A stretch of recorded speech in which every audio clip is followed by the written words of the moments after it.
And so when I first saw him, I was a little boy in a barber shop in Pinner Green, and I looked at an old Life magazine, and there was a picture of him, and I thought it was from Mars or something.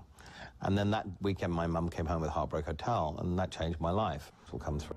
So one of the first things that stuck out to me when I was watching this interview is that Elton John was an Elvis fan.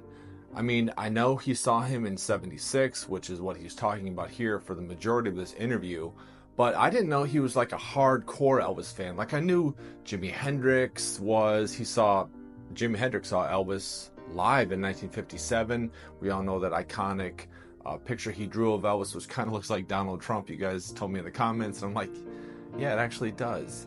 I mean, it's well documented about the Beatles, how they loved Elvis, Jimmy Page, so many people. But I didn't know, like, Elton John said his mom got him Heartbreak Hotel, and that just totally changed his life. So as I'm looking over this video again, I do kind of wonder what Elton thought of Elvis's 70s performance. I mean, I think you saw him in 71 in Vegas, and he said it was phenomenal.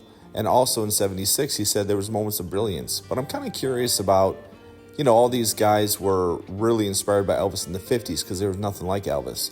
But what did they think of Elvis doing songs like Hurt or Steamroller Blues, or did he watch the 73 Aloha special, and what did he think?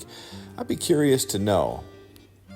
My guess is that they probably appreciated it and saw the talent that he still had, but I think they were all nostalgic for the early days.